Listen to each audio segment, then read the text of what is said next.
Well, here you see we got a little bit of snow over the weekend. Yeah, just a little bit. Yeah, tiny bit. Just, Wasn't tiny. bad at all. Yeah, it's pretty easy to handle. Really. Yeah, you're the one that shot this, didn't you, Josh? Yeah. That's sarcasm if you didn't get it. But yeah, I shot this on Friday when this blizzard was just starting to hit us, really. I mean, we already had snow, but the blizzard came on Friday, all Friday and all Saturday. And wow, it was one heck of a blizzard, and we are still recovering from it here in Missoula. Yeah, that was pretty intense. Yeah, I mean, I would imagine that most people did get stuck. Oh, yeah. Yeah, tell us about you getting stuck, Scott. Yeah. Oh, I will tell you exactly right now. So as you can see, I had a group of people help me out. This isn't my car, but this is kind of what it looked like with them helping me. I was stuck in a cul-de-sac, so in a cul-de-sac, stay on that far outer rim of a cul-de-sac because I was stuck in the drench where all the drainage goes down, so it was even more of a pile of snow that I got caught in. All right. Yeah, welcome to Wake Up Missoula. Good morning, Missoula. Good morning. We hope you're all staying warm and safe. The roads out there are pretty tricky, so be safe. I'm Scott Ramph. I'm Noelle McAvoy. I'm Josh Menny. And this is Wake Up Missoula. This is the premiere, I guess, of our brand new morning show, even though we have shot 2 videos before that are available on our website on Facebook if you go to Wake Up Missoula. Just right there. Yeah, this is our first live on-air broadcast on television. So welcome to this show. Check out our Facebook page. Yep, we already have over 100 likes, and we just premiered. That's a good start. We were hoping to get some more likes from you here in the Missoula area, and I think it's going to be great. Yeah, tune in every week to find out what's going on. The show is going to be Monday, Wednesday, and Friday mornings, so it's exciting. Yeah, absolutely. Does anyone have anything? Yeah, what do you guys want to start out first? We should talk about the weekend. We should talk about the weekend? Yeah, okay. It was intense. There were so many things that happened on Friday. Like an avalanche, all the schools were closed, half of town shut down, there were lost skiers. There was even a tiny avalanche on the Orange Street off-ramp. Oh, really? Oh, yeah. Yeah. Really? I didn't know that. A car had to veer out of the way, but fortunately they were able to steer clear and everybody was safe and uninjured. Good. So it was a good recovery on their part. But it's crazy right now. Oh, yeah. Yeah, you covered the avalanche, didn't you? Yeah, I did a little covering of the avalanche. Basically, I covered the aftermath. Basically, what's going on right now, what was going on yesterday and probably today, is there's avalanche specialists on Mount Jumbo and Mount Sentinel. Sort of, they're calculating the risk that another avalanche could happen. And the danger right now, it's at a level. It's at a considerable level. It's not at a high level. It's at a considerable level. And basically, an avalanche could be triggered with human activity on the mountains. So people stay off Mount Jumbo and Mount Sentinel. Yeah. All recreation is forbidden for the safety of homes, houses up the rattlesnake near the mountain. Well, they said it was triggered by snowboarders, right? Yeah, absolutely. Yeah, that's how it was. It took out a house and buried 3 people, a child and 2 older people, which is like the worst demographic to bury. Yeah. Yeah. Yeah. But it was great how the community just really went forth and really chipped in. We've got some pictures, I think. Yeah, over 100 people helped out yesterday. Yeah. Here's a picture. They carried, basically what they did was they dug snow out and put it on tarps and carried it like down the road. And it was just like a huge snow pile. And basically it was kind of like an archaeological dig where they were just like trying to find objects from the home and people.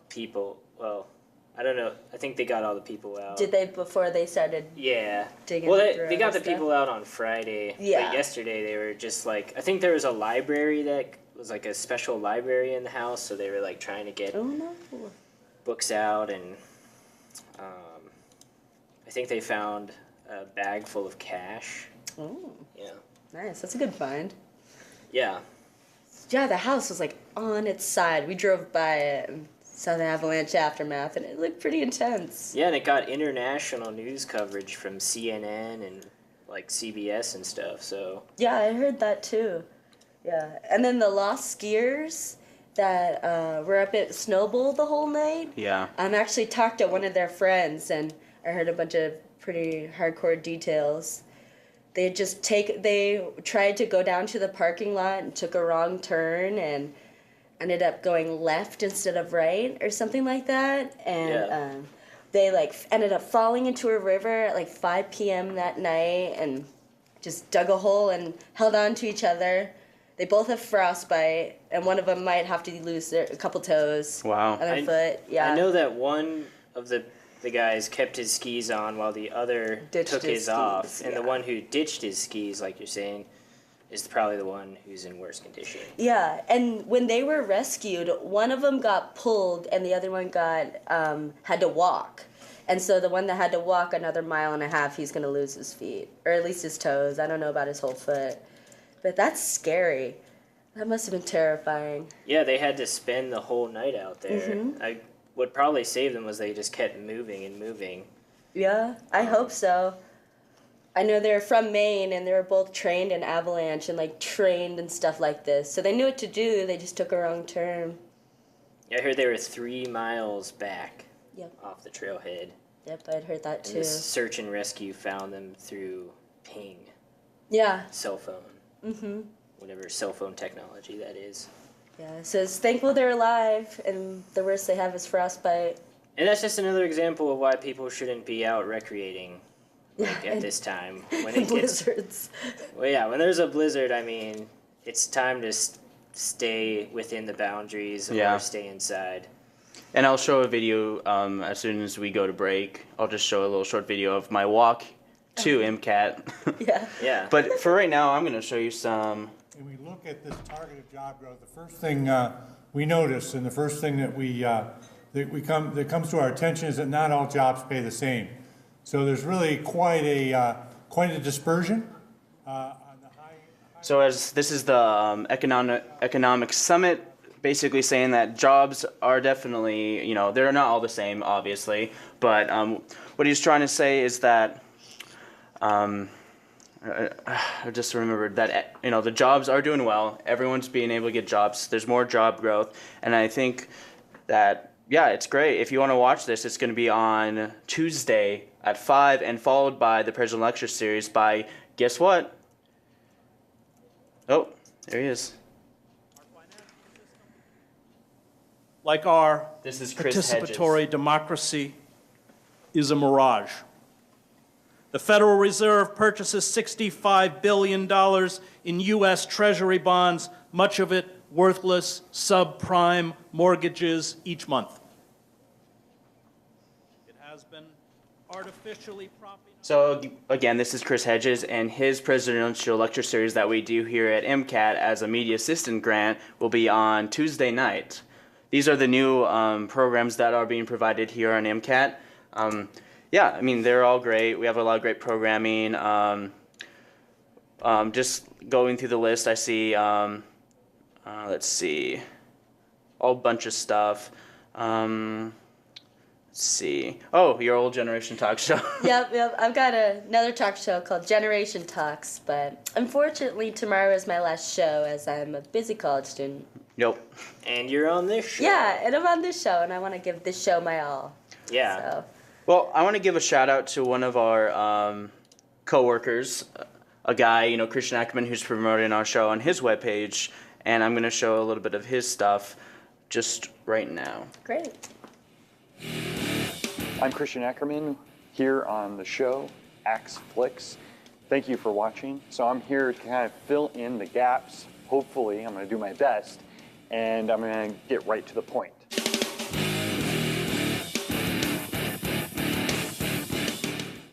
So you finished your film, you've made it, it's on a DVD or it's ready to go, and you want to share it to everybody. So basically, this is Christian Ackerman. He is an employee here at MCAT. He also works for the Media Institute up in Hamilton called MAPS. Right now, he's talking about what it takes when you're making a movie and how you can distribute it, an easy, cheap way of distributing it. His thing is called Flicks. If you look it up on YouTube, it's great. You can find it. He has his own page on Facebook. Go to that as well. Yeah, just a lot of great stuff going on this week in particular. If you guys can get out and do the snow stuff, I have a documentary that I'm going to be showing this Friday, first Friday, here at MCAT in this room right here, because we have a big projector that just comes down here and it'll be shooting it there. But right now I got a little snippet I'd like to show everyone about my my documentary, and here it is. Ain't no mountain high enough. Ain't no. Is that the way they sing it? That's the way you're playing it. So what can you do to make it sound like it has some expression? Swing it. Not swing it, but say that. What was that word? You said articulation. That's exactly. So it's marked there, right? D, D, D, D, da, do, da. So I'll say that just the way I did it. 1, 2, 3. Da, da, da, di, da, do, da. In his comments, or her comments, and less guarded, because when you're standing there with a microphone and there are 100 people sitting out in the audience, and you want to tell the band that they really don't sound very good in whatever terms you choose to use, that they really have problems, that's embarrassing. It's very difficult to do that for the clinician and for the band that's sitting there. If the guy's telling, well, you know, you really kind of sucked. It sounds like you're aiming, you're going, you're aiming there. Aim it there. Think about what that might mean, I don't know. That looks really cool, Scott. Yeah, I can't wait to show it off for everyone to see. It's been a while since I, wanted to make it, and I finally get a chance to show it off. Yeah, I think it would be great, and I think I'm going to end my segment. Of course, I'll come back to myself towards the end of the show and see if I can get Hatton from Missoula County Public Schools to give us another quote or so. But for right now, I'm going to show a little bit of my my walk here this morning. Well, that was this morning. It's like a war zone out there. It is pretty What good. time was this? This was 6:30, well, 6:45 in the morning, almost coming on 7. So I did a nice little stroll, and I'll show you what we have.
Very nice. That was great. That looked like really intense with that music. Yeah. Well, I've got a couple of things. Okay, so I found this really cool video. It's called Winter Window, and it is a fly fishing video that Joe Cunnings made, and this is the Bitterroot River and the Clark Fork River.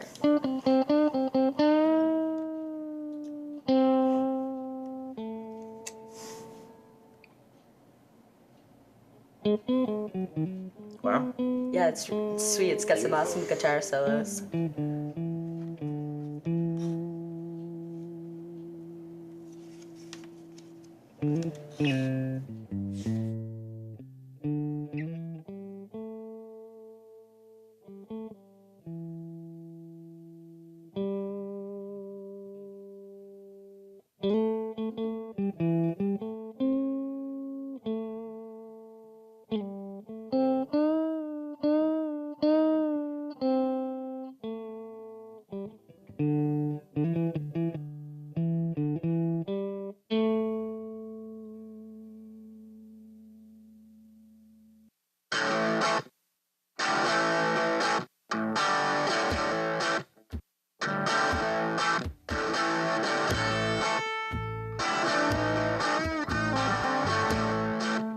So when was this recorded? This was in January of this year on the Black Fork River and the Clark Fork River. Nice. Yeah, really sweet. Obviously, before we got all of our snow. Well, as much snow as we have now.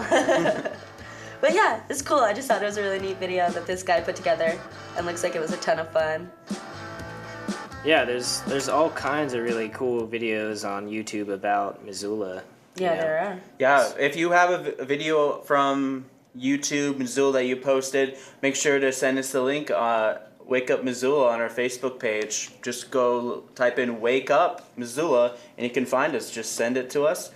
Or you can email us at mcat@mcat.org. That works just as well. Yeah, this sounds good. Yeah, I've got a couple events coming up too. Tonight at the Top Hat from 5 to 7 is a free showing of recorded shows of the Grateful Dead from like the 60s, 70s, 80s, and 90s. It's called Raising the Dead. So that should be pretty fun. That'll be cool. And then also tonight at 7 p.m. there are Jazz Mondays at Monk's Bar. The Basement Boys are performing, followed by others that'll be sitting in the jazz quartet. And 7 p.m., no cover. And then tomorrow is Mardi Gras. And so there is a Mardi Gras party at Flathead Lake Brewing Company. There will be music from the Soul City Brass Band, and there will have New Orleans food and drink specials. Yeah, that'd be fun. Fat Tuesday. Yeah, so this show starts at 8, free admission. That sounds like it'll be a good time too. And then also tomorrow, there's a bluegrass picking circle at 6 p.m. from 6 to 8 at the Top Hat. And it's bluegrass-oriented musicians are welcome to come and sit down and just jam out. So that'd be really fun to listen to. And yeah, that's going on too. Those are just a few events I have that are coming up today and tomorrow. Missoula's always rocking. It is, yeah. They always got good music and good shows coming through. It's nice. We're lucky. Yeah, the music scene here in Missoula is very diverse, for sure. Yeah, it's nice. Yeah, back to you guys. Cool. So yeah, what do you want to talk about next? Josh, you have a bunch of stuff about city council or... Yeah, let me switch places with Noelle. Yeah. So is this mostly to do with, Anyways, I just had to close that down. Does this have to do a lot with the pesticides and stuff with that? No. This is the city council tonight is, like I said before earlier this morning, they're talking about the same thing that we were talking about on the last show. It's a public hearing tonight to adopt or reject ordinances regarding specific types of pedestrian interference and aggressive solicitation. Basically, this ordinance has been in the works since 2009, and they keep on amending it, and they're going to have a public hearing tonight and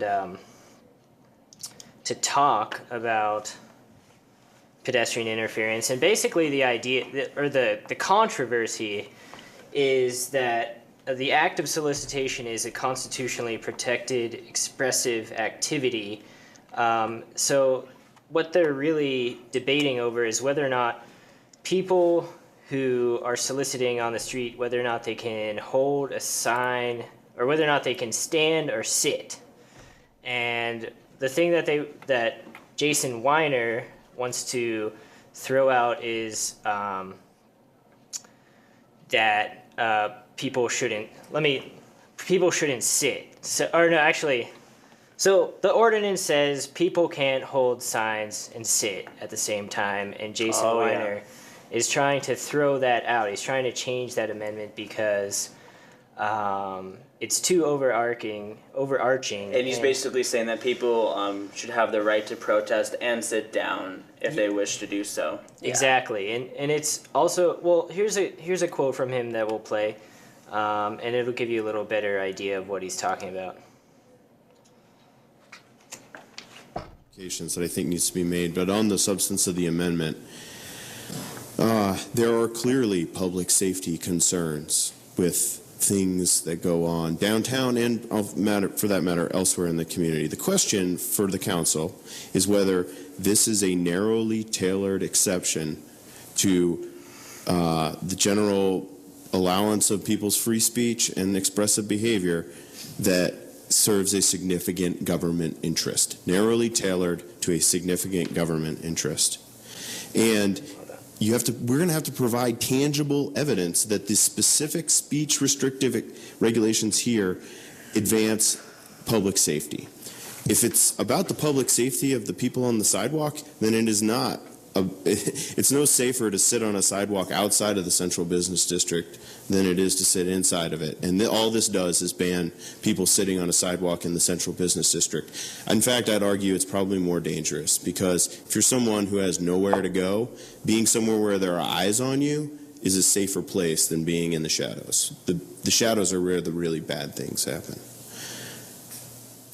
And second, I don't think that we can defend the notion that because something is a gateway, that is a potential precursor to a public safety concern, that it is our narrowly tailored solution to a compelling significant government interest to ban the entire precursor behavior. I think we're going to wind up getting this tossed out if we go that route. So I think we should. Okay, so yeah, there's Jason Weiner talking about how, like, constitutionally this ordinance is just not viable, it's not going to pass. But yet there's still people who are actively opposing people sitting. So let me put up a bite about that. The other one's probably still playing. Did you pause that one? Let me see. Oh, you're right, Scott. Good call. All right, let's pull up this other one. Good morning, Brent Campbell. I'm the president of the MDA. The popularity of Higgins right now is outstanding, and we're very happy about that. The sidewalks on Higgins currently sometimes are extremely crowded, and that's a good thing. We want that to happen when a show gets out at the Wilma late at night, This is the president or of on Missoula First Downtown Friday. Association. Many times, Saturday morning, it's difficult to walk up and down the street on Higgins Avenue. We'd like to see that kind of activity everywhere. Somebody sitting next to a building on that sidewalk during those times is a public safety issue. And that's really what we're trying to address. And it's hard to predict when those times are going to be. Thank you. Thank you. Any more public comment? Okay. So do we have time for one more, or what's our schedule looking like? Well, we have about 5 minutes left, and I would like to switch gears, but I'll ask you one question. Sure. In your opinion, what do you think is going to happen in terms of this ordinance for the future? Well, I think that basically it's a very confusing matter right now. There's a lot of amendments up in the air. I do think that what is going to pass for sure is that people can't. I think what's going to pass for sure is that people aren't going to be able to sit. And when I mean people, I mean homeless people. Basically, let's be honest here. Yeah. Homeless people aren't going to be able to sit. Exactly. No, I'm not finished. Oh. Homeless people aren't going to be able to sit 10 feet on or from bridges and, from footbridges. I know that's going to pass for sure. And then also 10 feet from vendors, and they're not going to be able to sit 10 feet from vendors and public entranceways. But as far as sitting or standing holding a sign, I still think that's going to be up in the air, and I think that there's going to be a lot of debate, and I don't know what the outcome is going to be on that one. That's tough. Yeah, absolutely. I mean, what Jason Weiner is saying, what I think he's trying to say is that the law is so broad that it's just going to be thrown out. Yeah, they got to specify it and find certain areas. Absolutely. Yeah. And it's just taking away like a central right, I feel like. Yeah, I mean, sitting people and standing and holding a sign, like there's nothing wrong with that. Unless, I mean, if you get offended by it, then that's you getting offended by it. Like that person is not trying to make you feel any certain way. So we'll see. Yeah, it's definitely, I mean, people are worried about it being a public safety issue. And Right. most of the time when people are soliciting either standing or sitting, it's not a public safety issue. Some people consider it a public safety issue because they think see it that way. They consider it a nuisance, but you know, it's a gray area, really. And I think you're right, Noel. I think that taking away people's ability to hold a sign, solicit, is constitutionally unacceptable. Yeah.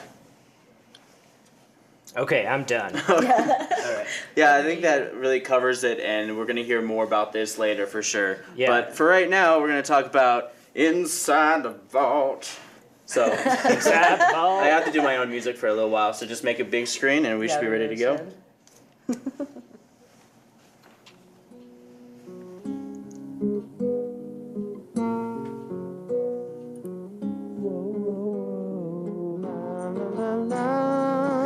Shane and Tyler show. La la la la. La la la la. Shane and Tyler show. La la la la.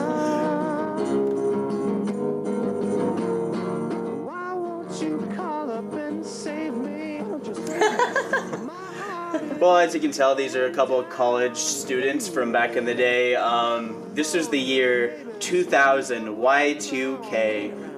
Before iPads, iPhones, all this stuff. This was made in June of 2000. This This really is their funny. intro to the show. It was a live call-in show, so people could call in and enjoy such a great programming. Yeah, that's a great opening. Yeah, we have so much stuff for MCAT. Speaking of MCAT, if you're interested in being a part of MCAT, we do orientation. We basically lend cameras out to people so they can make their own stuff. Yeah. And the only catch is that MCAT gets first dibs. Just like dibs. We get dibs on your program. Dibs. Yeah, so if you make something great, we broadcast it first. Yeah. And that's the way it should be. It's a good... Yeah, and I think, well, that's pretty much coming down to the wire. We have about a minute and a half left. I'm not sure what I can show. It was really a pleasure doing our first show on the air with you guys. Yeah, it's great. We're just going to repeat it all over again because we are on until 9. But for right now, we're going to be just doing our half-hour shows just back to back. Same. Our repeat will happen in the next half an hour or so. But I think it's going to be a great year for us. Yeah. I think so too. Yeah, we're off to a good start. You know, we got a lot of likes on Facebook. We've got a lot of momentum building up. And, yeah, lots of stuff are happening that we can talk about. So a lot of that's good. support. Yeah, and thanks for the support. Like, we've gotten so much support from MCAT, from the board, from Joel Baer, the general manager, from Lori, Ron. Everybody. They've been pretty... It's been really great to us. Ron, he's the one that controls basically all the shoots we do. The MAGs, the Media Assistant Grants, gave us the footage for the programming we'll be having on this week. Yeah, and he's a real asset. I mean, all of our MAG footage is from Ron, basically. Yep. So, for Wake Up Missoula, I'm Scott Ramf. I'm Noelle McAvoy. I'm Josh Menny. And thanks for watching Wake Up Missoula. We'll see you guys Wednesday.